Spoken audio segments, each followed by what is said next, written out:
Mark had traveled many months through deep space, following a signal that repeated again and again. It was not a human signal. The sound carried a rhythm he had never heard before, almost like a voice trapped inside static. His ship, old but strong, brought him to the edge of a star system that was quiet and empty. Only one planet showed life. The world below was covered in silver forests and wide rivers that glowed in the night. Mark felt both fear and wonder as he guided his ship down. Humanity had met a few alien groups before, but never one like this.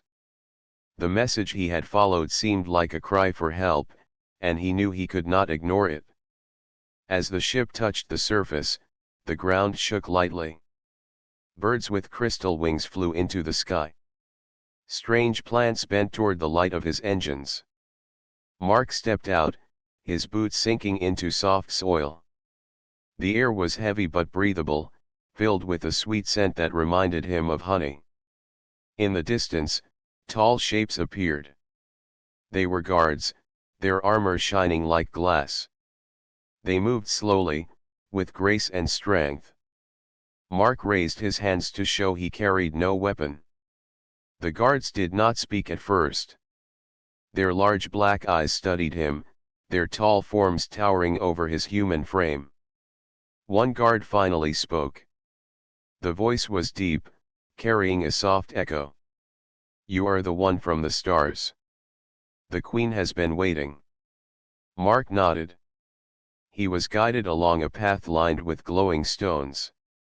The ground itself seemed alive, humming under his feet.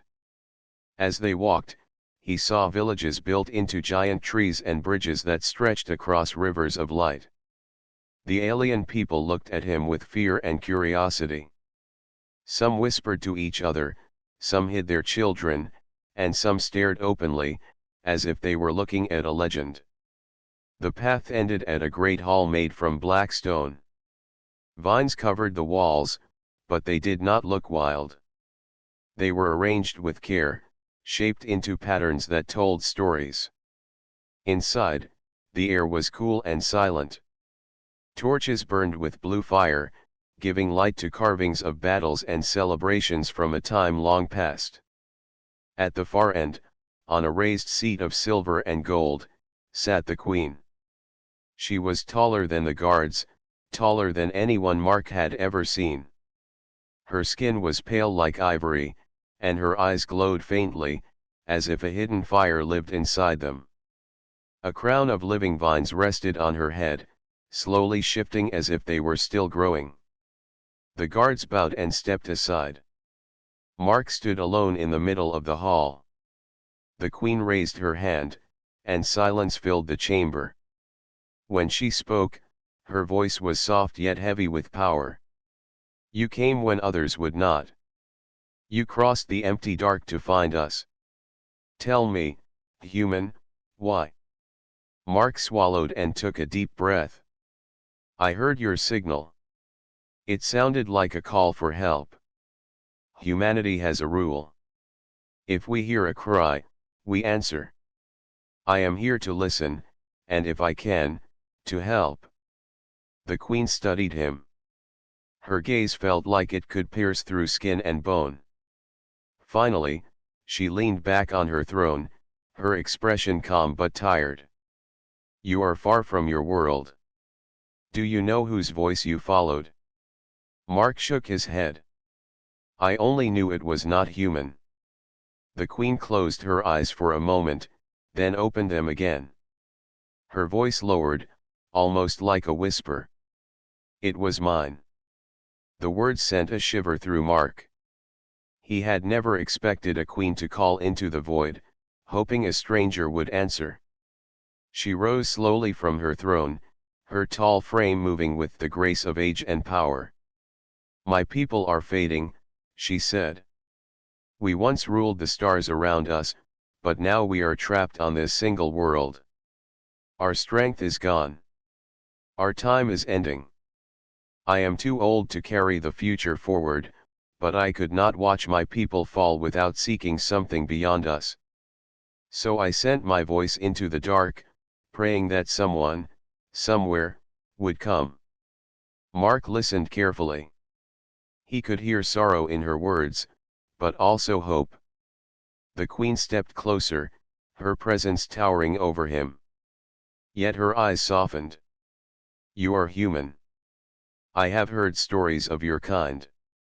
The few who passed through our skies spoke of courage and fire. I wondered if one would come. And now you stand here." Mark nodded slowly. "I do not know if I can solve what your people face. But I came because I believe no people should be left to fall without a chance." The queen held his gaze, and for the first time, a faint smile touched her lips. It was not joy, but relief.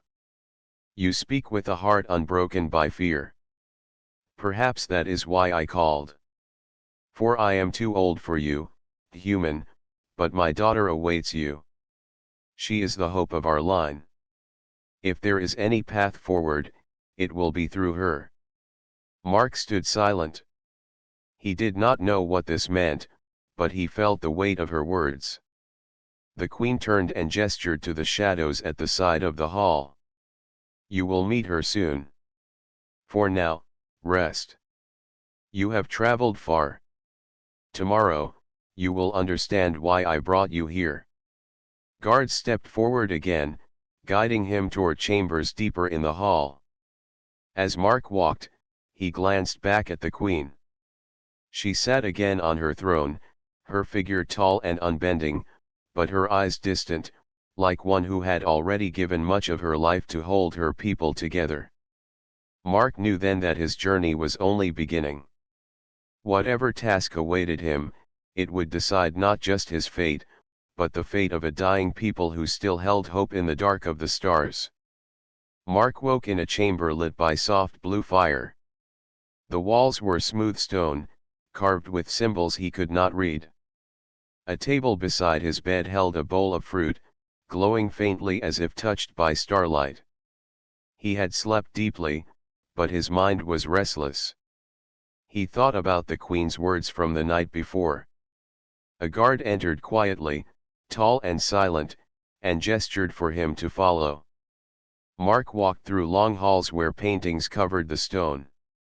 They showed battles against creatures with many limbs, great cities that now looked like dreams, and tall alien kings who once stood proud.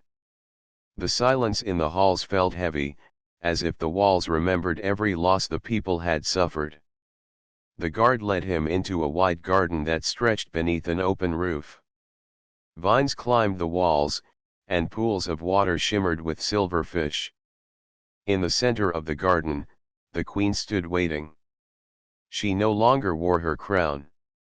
Her robes were simple, showing the weight of years on her shoulders. She turned as Mark approached. Her eyes carried the same fire, but they also carried sorrow. "You slept well, human?" she asked. Mark bowed his head.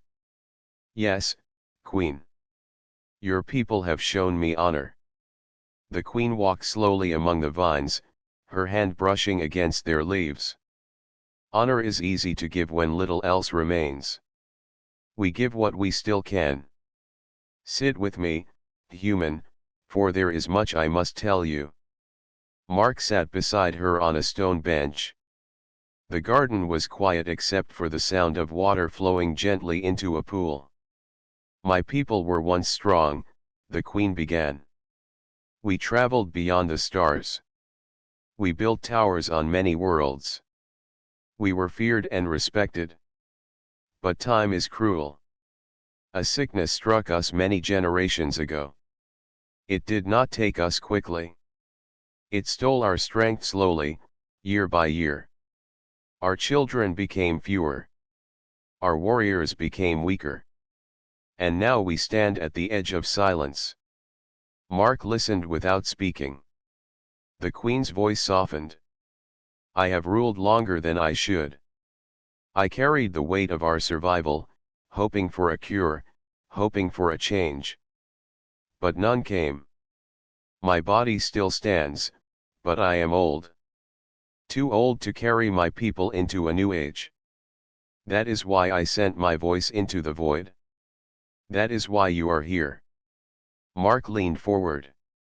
You believe a human can help where others could not. The Queen turned her gaze to him. I believe humans carry something we have lost. Spirit. Fire. The will to fight even when there is no chance. I have seen it in the stories told by travelers who met your kind. You endure where others fall. Perhaps that is what we need most.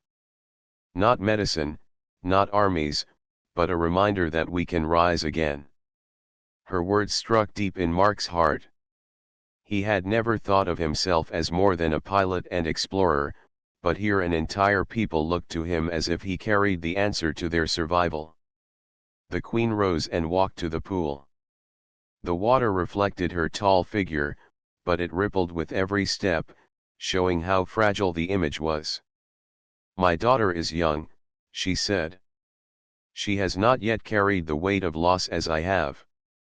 She still holds dreams.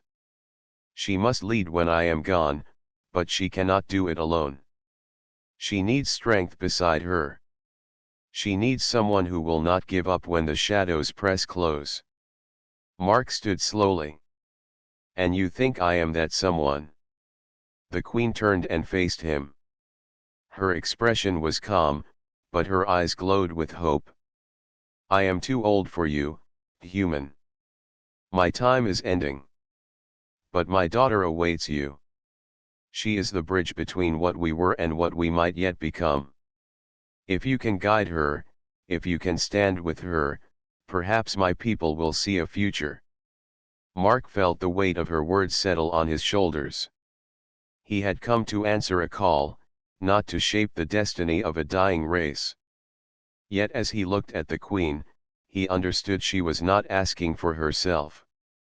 She was asking for her people, for her daughter, for the chance that something greater than sorrow might still rise. The Queen sat once more, her body showing her age. For a moment, she seemed smaller, as if the burden she carried pressed too heavily. Do you know what it is to lead, human? She asked. Mark shook his head. I have led men in travel, not in destiny. I have never ruled. The Queen gave a faint smile. Then you are not blinded by power. That is good. Leadership is not command. It is sacrifice. It is giving your strength so that others may live. I have done this all my life. Now my daughter must do it, but she must not do it alone. The garden fell silent again. A gentle wind moved the vines, carrying the scent of flowers. Finally, Mark spoke. If your daughter wishes, I will stand beside her. I cannot promise miracles, but I can promise I will not abandon her. The Queen looked at him for a long time, her eyes searching his face for truth. Then she nodded. Words are wind, human. Deeds are stone. Tomorrow, you will meet her. Then we will see if your spirit is what I believe it to be. Mark bowed his head. I will be ready. The Queen rose, her figure once more tall and proud, though the years bent her slightly. Come, she said. There is more you must see. She led him through another path in the garden that opened into a balcony. From there, the land stretched far. Silver forests glowed in the sunlight. Rivers wound through valleys. Yet in the distance, Mark saw ruins, towers broken, cities half swallowed by vines, places where life once thrived but now lay silent. This is our burden, the Queen whispered. To remember what we once were, and to face what we may become. Tomorrow, you will meet my daughter. She will test you, as she should. If you are true, she will see it. If you are false, she will know. Only then will I decide if your place is beside her. Mark stood beside her, gazing at the broken cities and the wild beauty of the land. He felt small before the task ahead, yet also certain he could not turn back. He had answered the call. Now he would walk the path it opened. The Queen's eyes remained fixed on the horizon. Her voice carried both hope and fear. The burden I carry will soon be hers. And perhaps, human, it will also be yours. Morning came with soft light that filtered through the high windows of Mark's chamber. He rose quickly, for he remembered the Queen's words. Today he would meet her daughter, the one who carried the hope of an entire people. He dressed in his simple travel clothes, for he had no armor or robe like the aliens around him. He was only human, and that would have to be enough. A guard appeared at the door. Tall and silent, the guard bowed and spoke in a voice that echoed lightly. The Queen awaits you in the hall. Her daughter will be there. Mark nodded and followed. The halls were alive with whispers. The alien people had already heard of the human who answered their queen's call. Some looked at him with fear, some with curiosity, and a few with clear distrust. Mark kept his eyes forward. He knew that respect was earned not by words, but by actions. At last, he entered the great hall. The Queen sat on her throne, but her crown rested on her lap instead of her head. She looked less like a ruler and more like a mother waiting for a moment she had long delayed. Beside her stood a young figure. The daughter was tall like her mother, but her steps carried the quickness of youth. Her eyes were bright, a deep silver that reflected the light of the hall. Her hair, long and black as night, flowed down her back, but unlike the Queen, she wore no crown. Her clothing was simple, shaped for movement, as if she preferred the outside world to the heavy halls of stone. The Queen raised her hand. Human, this is my daughter, Lyra. Lyra stepped forward. She did not bow. Instead, she stood tall, her gaze steady on Mark. So you are the one who came from the stars. You followed a voice into the dark. Was it bravery, or was it foolishness? Mark met her gaze. Perhaps it was both. But sometimes foolishness and bravery are the same. I heard a call, and I could not ignore it. Lyra's lips curved into the faintest smile, though her eyes still held doubt. My people are not so quick to act. We measure. We wait. We plan. Humans, I am told, leap into fire even when the fire cannot be fought. Why should I trust a man who leaps before he sees the ground? Mark's answer came without hesitation. Because sometimes the ground appears only after the leap. If you wait forever, nothing will ever change. The Queen watched silently, her eyes shifting between her daughter and the human. Lyra circled Mark slowly, studying him as though he were a puzzle. You are small compared to us. Your strength is less. You hold no weapon, no power. And yet, you stand in front of me as if you belong here. Why? Mark turned his head to follow her. Because I believe that belonging is not about strength of body, but strength of will. I cannot outmatch your people in size, but I will not break when the storm comes. That is what I offer. For a moment, the hall was silent. The guards stood still, their expressions unreadable.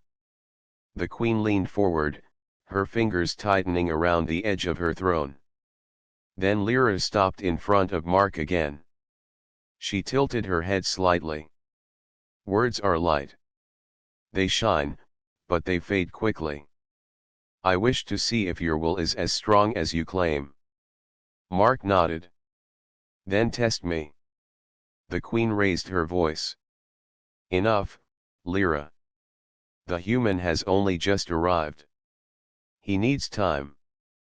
But Lyra shook her head. Mother, if he is to stand with me, he must show it now. My people will not trust him because of words alone. They will trust only when they see his spirit. The queen's eyes closed briefly, then opened again. She sighed, but her voice was calm.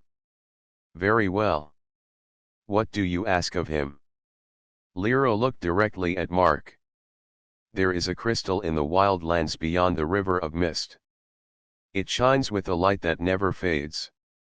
Our people call it the Heartstone. To carry it is to carry proof of unity and strength. I want the human to bring it back. The queen's face grew stern. That place is dangerous. The wild lands are filled with beasts. Many of our warriors have never returned. But Lyra's eyes did not waver. If he truly carries the fire you believe, mother, then he will succeed. If not, we will know the truth. Mark stood tall, his hands by his side. I accept. The queen's gaze fell on him. You do not know the dangers of that place. Why accept so quickly? Mark's voice was steady. Because I came here to help. If trust is earned by deeds, then deeds are what I will give. Lyra studied him again, and this time her doubt softened just a little. We leave tomorrow. At dawn, meet me at the gates of the city. I will guide you as far as I can. The queen rose from her throne. So it is decided. Human, tonight you will rest.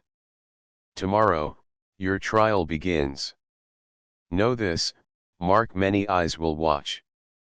If you fall, hope may fall with you. If you rise, perhaps hope will rise also. Mark bowed his head. I understand. As he turned to leave, he heard the faintest whisper from the queen. It was not meant for all to hear, only for him. She is strong, but she does not yet know the weight of the crown. Walk beside her with care. She is my daughter, but she is also the future. Mark glanced back once. Lyra stood tall, her eyes fixed on him, half challenging, half curious. He could feel her spirit already fierce, unbroken, and full of fire. He knew the trial ahead would not only test his courage, but also begin to shape the bond between them. As he walked out of the hall, the whispers of the people followed him. Some doubted. Some hoped. All waited. And in his heart, Mark understood that tomorrow would not just decide his place among them. It would decide if humanity and this alien race could truly walk forward together. The city gates stood tall at dawn, carved from black stone and lined with glowing crystals. The sky was painted in soft gold as the first light touched the land. Mark stood there waiting, his pack on his back, ready for the path ahead.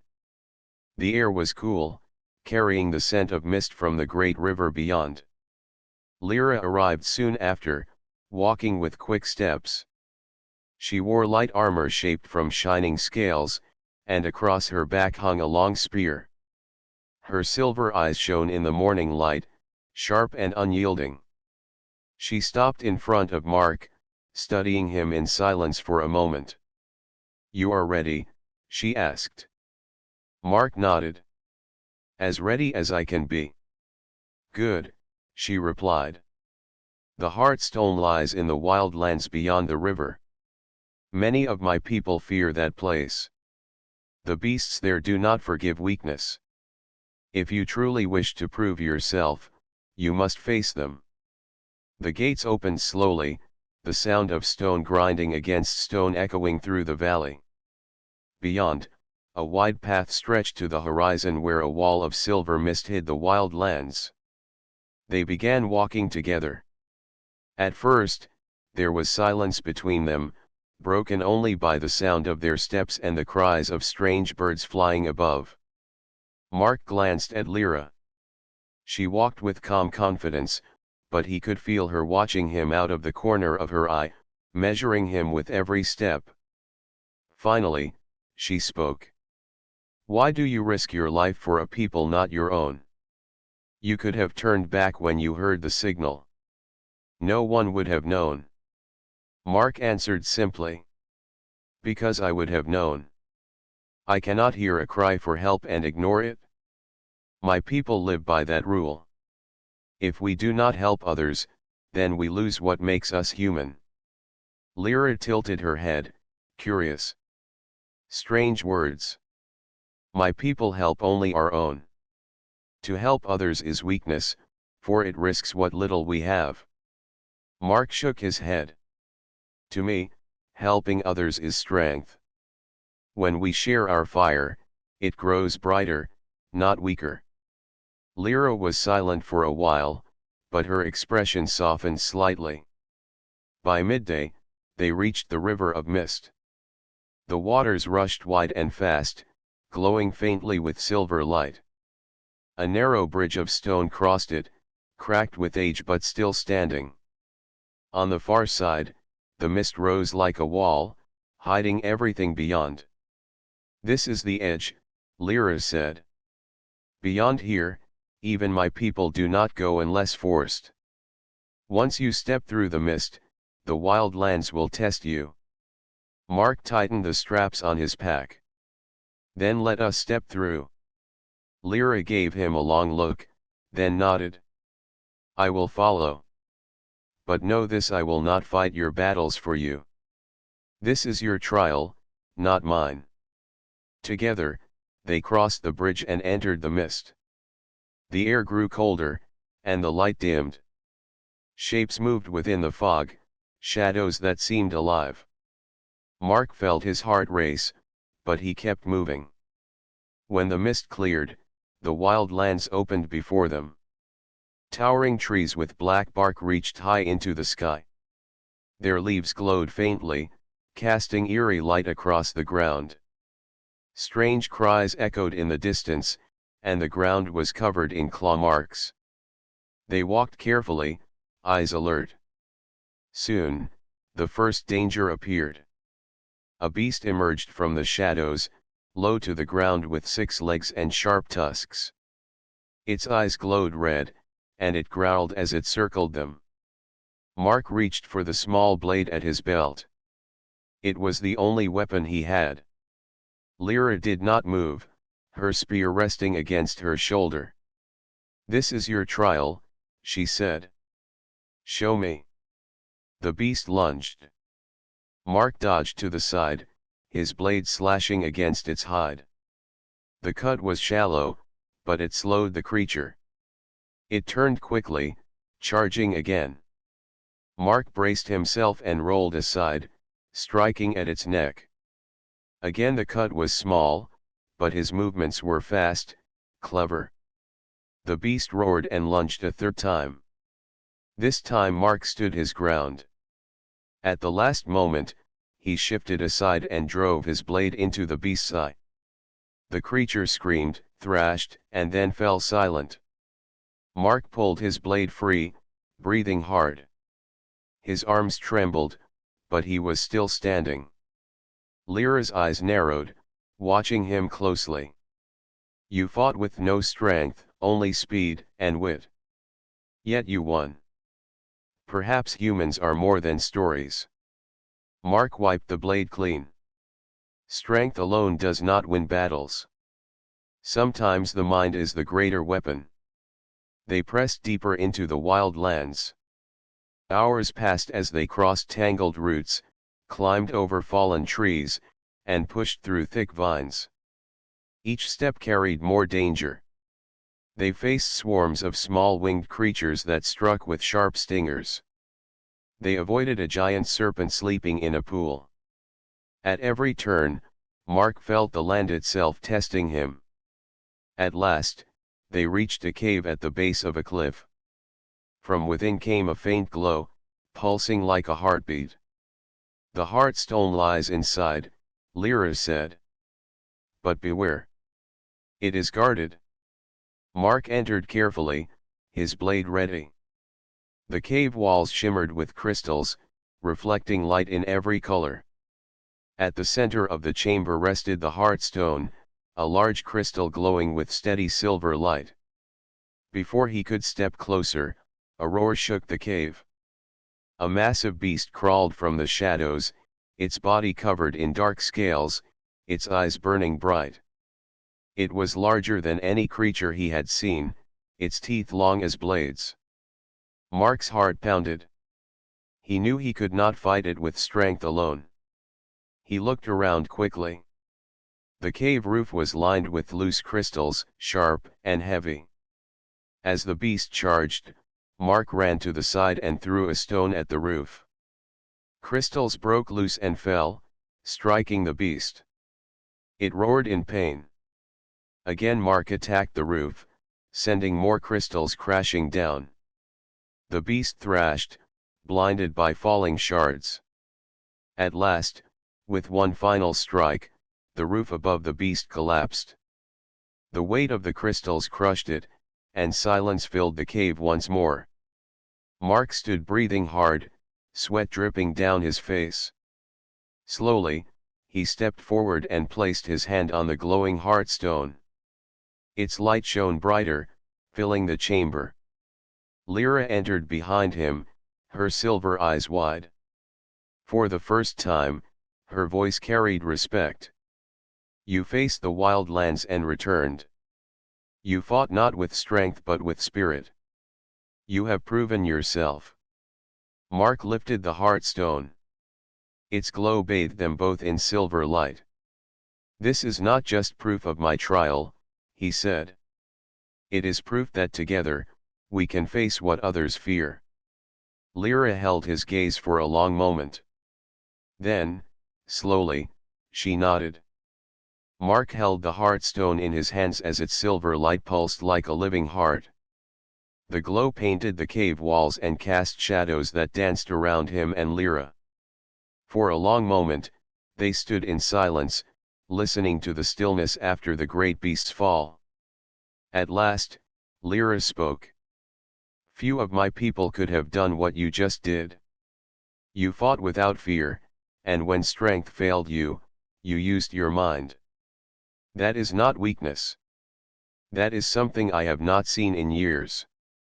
Mark smiled faintly, though his body still ached from the struggle. Humans do not always win by power. We win by refusing to give up.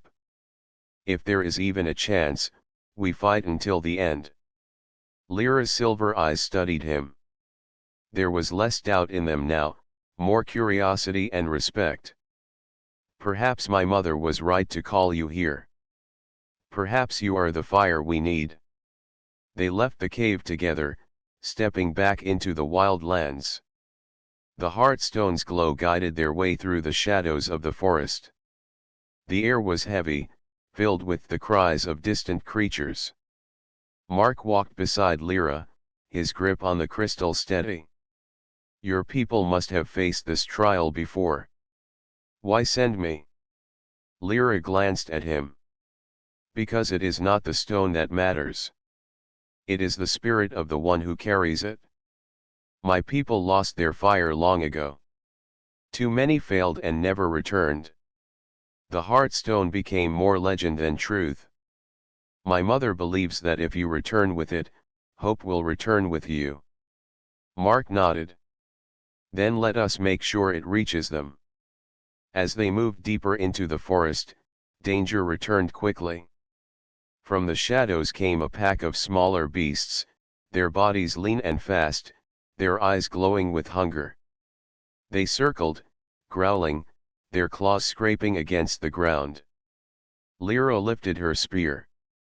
These will not be fooled by falling stones. We fight together. Mark raised his blade. The pack rushed at once. Lyra moved like a storm, her spear striking fast and true. She spun and thrust, keeping the beasts at bay. Mark fought at her side, dodging their strikes and cutting with quick precision. He could not match her strength, but he matched her courage. One beast leapt at Mark's back. Lyra's spear struck it down before it touched him. Another beast nearly broke through to Lyra's side, but Mark lunged forward, driving his blade into its throat.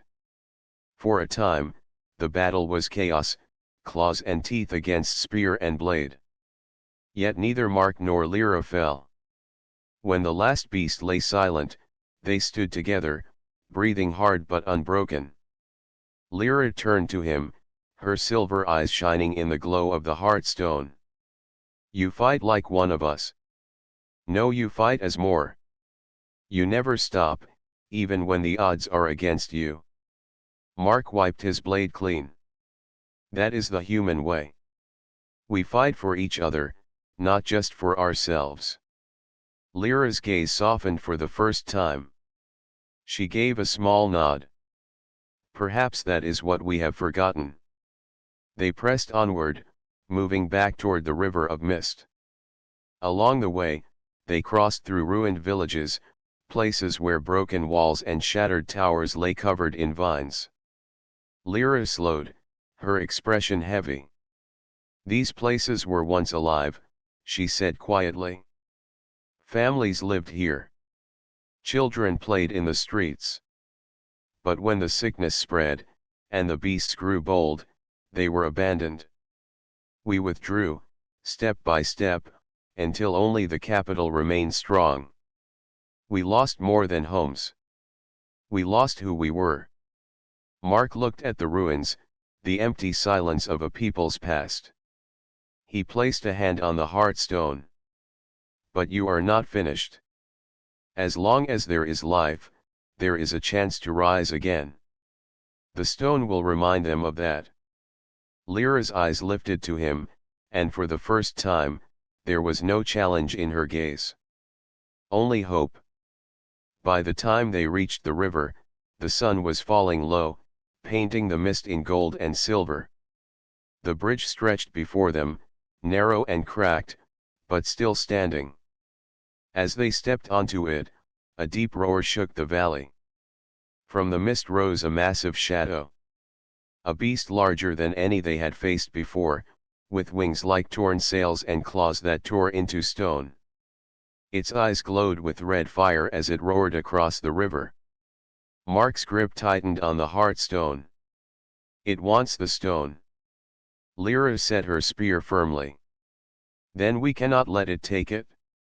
If the hearthstone falls back into darkness, the hope it carries will fall with it." The beast lunged, its claws smashing against the bridge. Stone cracked under its weight.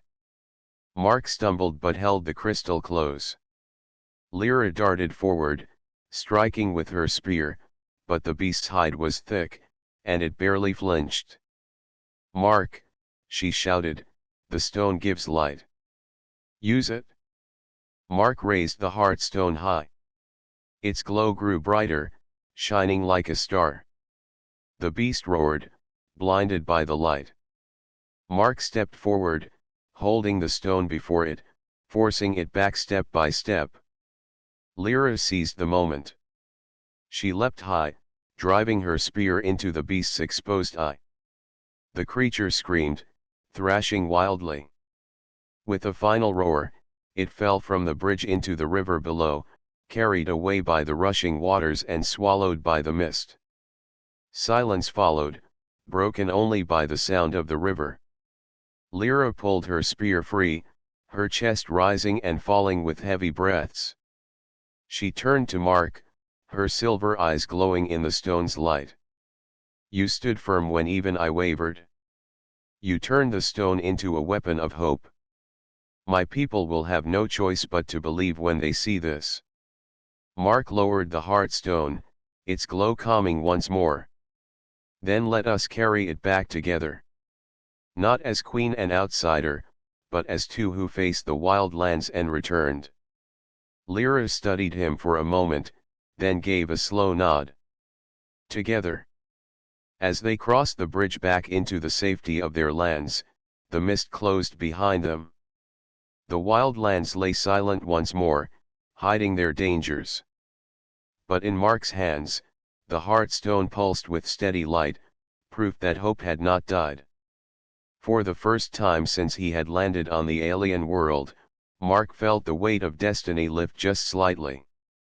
The Queen's daughter no longer saw him as a stranger. She saw him as a partner. And in that bond, he knew, the future of her people might truly begin to change. Mark and Lyra returned to the capital as the sun began to set, painting the sky with deep reds and gold. The heartstone pulsed softly in Mark's hands, casting light that reflected across the walls of the city. The streets were quiet, but the alien people gathered along the path to watch. Whispers rippled through the crowd as the two figures walked together, side by side. The queen waited at the steps of the palace. Her eyes were sharp and observant as she watched them approach. Guards stepped aside, and the queen rose from her throne to meet them. "You have returned," she said softly, her voice carrying both relief and caution. "Tell me what you have seen." Mark stepped forward, holding the heartstone. "We faced the wild lands, the beasts, and the dangers beyond the river. The stone is here, safe. I have returned as promised, and I have proven that hope can still shine in these lands." The queen studied him, her eyes narrowing slightly. "You speak of courage, but the council must see it with their own eyes.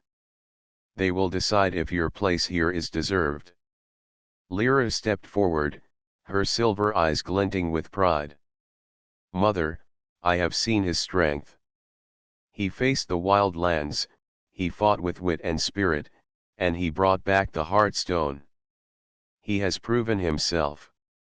The queen's expression softened. "You speak well, daughter. But others may not trust words alone." She turned toward the council chamber, a circle of tall alien elders seated in polished stone chairs. Their eyes followed Mark closely, some narrowed with suspicion. Mark entered the council chamber with Lyra by his side. The elders' whispers filled the room, their expressions a mix of doubt and curiosity. The queen held the heartstone aloft, its silver light shining across the chamber. "This is proof of his trial," the queen said. "The heartstone is here, safe. He faced the dangers of the wild lands, and he returned. If you doubt him, look to your daughter." She walked beside him and witnessed his deeds. Lyra stepped forward. "Council, I have seen the human fight with courage, intelligence, and determination. He did not falter. He faced what we feared and returned victorious.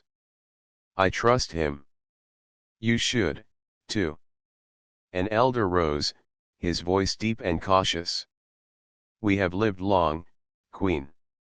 We have seen many outsiders fail or bring harm. How can we know that this human's courage will not falter in the trials yet to come?" Mark spoke calmly. "I cannot promise I will never fail. But I can promise that I will stand and fight with all my strength. The heartstone is more than proof of my deeds, it is proof that hope can be carried even by one who was once unknown. I will not abandon your people or your daughter." The elders remained silent, their faces thoughtful. Another elder leaned forward. "If he returns with courage, what will he gain from our people? Will he take advantage of our trust?" Mark met the elder's gaze steadily.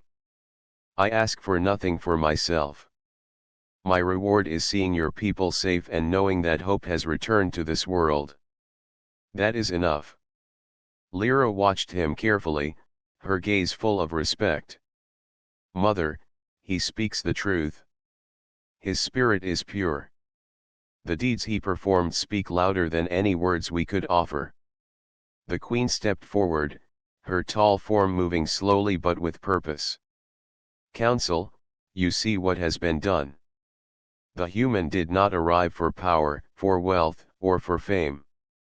He arrived because he heard a call for help and chose to answer it. That is the spirit we need. That is the fire my people have lost.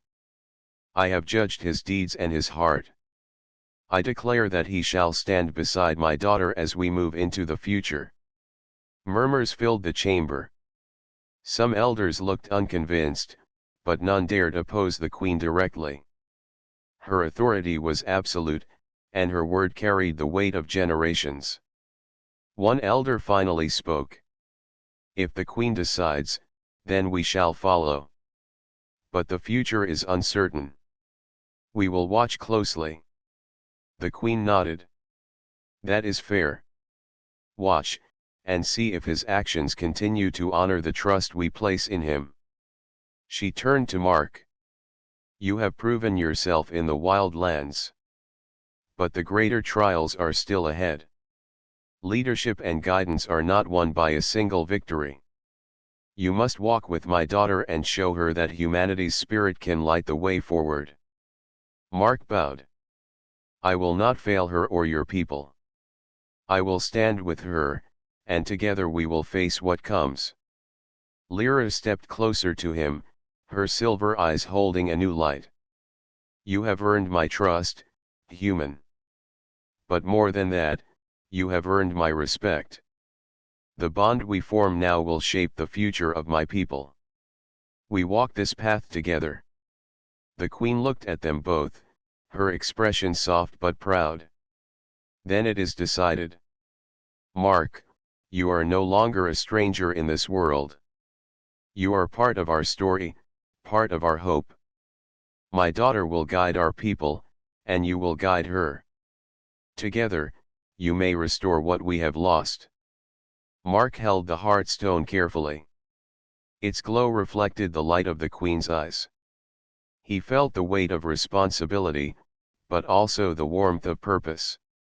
He had arrived as a human who answered a call, and now he was part of a people's destiny. The council slowly rose, acknowledging his deeds. The hall was filled with a quiet energy, a mixture of relief and cautious optimism. The queen gestured toward the throne, and Mark and Lyra stood before her. "Rest now," the queen said. "Tomorrow, we will begin the work of rebuilding. You have proven that even when the world seems lost, courage and hope can shine. Let this be the beginning, not the end." Outside, the city was alive with quiet celebration. Citizens peered from windows and walked the streets, seeing the return of the Heartstone and the human who had brought it back. The future of their people, once uncertain, now held a glimmer of hope. Mark looked at Lyra. "We have a long journey ahead, but I believe we can do it. Together." Lyra nodded. "Yes. Together, we will guide my people and restore what has been lost. The trials are not over, but we will face them as one." The queen watched them, her eyes filled with pride and relief. She knew the weight of her own years was ending, but in her daughter and the human who now stood beside her, she saw the promise of a new beginning. A future where her people could rise again, stronger and wiser, guided by courage, hope, and the fire that humanity had brought to their world. The sun rose over the capital city, spilling gold and silver across the towers and streets. Birds with crystal wings flew high, their calls echoing through the glowing trees. Mark stood on a balcony beside Lyra, looking out over the city. The Heartstone pulsed softly in his hands, a reminder of the journey they had faced together. "This city is beautiful," Mark said quietly. "But it carries the weight of the past." Lyra nodded. "Yes. Every ruin, every shadow tells a story. But we can change that story. My people have seen fear and despair for too long. Now we have a chance to rise again." Mark placed the Heartstone carefully on a pedestal nearby. Its glow filled the balcony with light. Hope can be stronger than fear, if it is shared. We will need the people to believe, not just in the stone, but in themselves and in what we can do together. Lyra turned to him, her silver eyes bright with determination. "Then we must lead by example. If they see us united, if they see courage and wisdom guiding us, they will follow. That is how change begins." The queen entered the balcony, her presence calm and commanding. She looked at Mark and Lyra with pride. You have done more than I imagined. The Heartstone has returned, the wild lands have been faced, and my daughter now has a companion she can trust. You are ready to lead, together. Mark bowed slightly. I will do my best, Queen. I will not fail. The Queen smiled, a rare warmth touching her face. You will not be alone. My time is ending, but your journey is beginning. Lead my daughter, guide my people, and remember that courage is only the start. Wisdom, patience, and unity are what will carry you forward. With that, the Queen stepped back, allowing Mark and Lyra to walk among the people. Citizens lined the streets, curious and cautious. Some had heard of Mark's deeds, others had only heard whispers. Yet as he walked beside Lyra, carrying the Heartstone, the glow of hope began to spread. Children peeked from behind their parents, eyes wide with wonder. Some adults whispered words of encouragement, while others looked skeptical. Lyra raised her hand, calling for silence. People of our city, she said, her voice carrying clearly. You have faced loss and fear. You have seen our lands fall into shadow. But today, we bring back proof that courage and hope are not gone. The Heartstone shines once more. We can rise again, if we choose to walk forward together.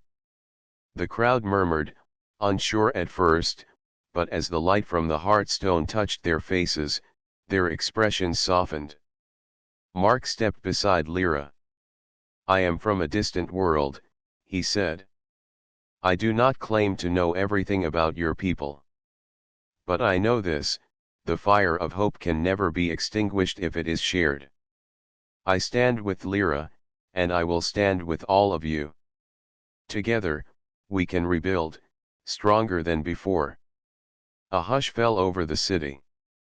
Slowly, hands lifted, and people began to step forward. First one, then another, and soon a small group surrounded Mark and Lyra. Their eyes shone with new determination. The elders, who had once doubted, now nodded in silent approval. The Heartstone's glow reflected in their faces, casting a promise of light and strength. Lyra looked at Mark, a faint smile on her lips. This is the beginning. We have won trust, but now comes the work of guiding our people. There will be challenges. There will be shadows.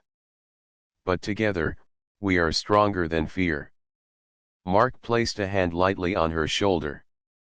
I have never faced anything like this before. But I know one thing, humans do not give up. And I will not let you or your people face these trials alone. The Queen watched from the balcony above, her form tall and proud. She spoke softly, as if to herself. My people's future is no longer mine to shape. It belongs to them, to my daughter, and now to this human who has brought light into our darkness. I can step back with peace. As the day progressed, Mark and Lyra moved through the city, speaking with the people, sharing the story of their journey, and showing that courage and hope were alive. Craftsmen began planning new structures to replace ruined buildings. Children gathered near the Heartstone, their laughter carrying across the streets. Traders prepared to reopen old markets, and elders shared stories of the past, now joined with dreams of the future. By evening, the city had changed. The air no longer carried only fear and sorrow. It carried a sense of purpose, a quiet but growing determination. The Heartstone pulsed gently, as if acknowledging the first step of a long journey. Lyra stood on the highest balcony, looking at the horizon where the sun set behind silver forests. Mark joined her. Do you think we can really restore everything? He asked. Lyra turned to him, her silver eyes steady and full of fire. It will take time, and there will be struggles. But yes, we can. Humans have shown that even in impossible situations, hope can shine. Now it is time for my people to remember that fire. And you helped show them how. Mark smiled. Then we face the future together. The Queen's voice echoed softly in their minds, as if carried on the wind. Walk with courage, with wisdom, and with unity. Your people will follow because you believe. And that belief will become the strength they need. As night fell, the Heartstone's glow lit the city streets, reflecting in every window, every pool, and every crystal. Citizens walked beneath its light, feeling safer and stronger. The fires of the past were not forgotten, but now they served as lessons, guiding the people forward. Mark and Lyra stood together on the balcony, looking over the city that was theirs to protect and guide. The journey had begun with a call into the void, and now it had become the start of a new age. A future where courage, hope, and unity would shape the destiny of an entire world. Lyra's hand brushed lightly against Mark's. "Thank you for coming when you did," she said softly. "I think this world needed you as much as I did." Mark nodded. "I came for the people, for the call. But I stayed because I believe in what we can do together. This is only the beginning, but I can see the fire returning." The Heartstone pulsed once more, brighter than before. Its silver light reflected on Mark, Lyra, and the city below. A new day had begun. The past had been honored, the present had been claimed, and the future waited, full of hope and possibility. And for the first time, Mark felt truly part of a people who had once been lost, now finding strength again, not through one life alone, but through courage, unity, and the enduring spirit that humans and aliens could share together. The Queen watched from her high tower, smiling as she stepped back into her chamber, finally able to rest. Her people's future was in good hands, guided by her daughter and a human who had crossed the stars to answer a call. The Age of Hope had begun.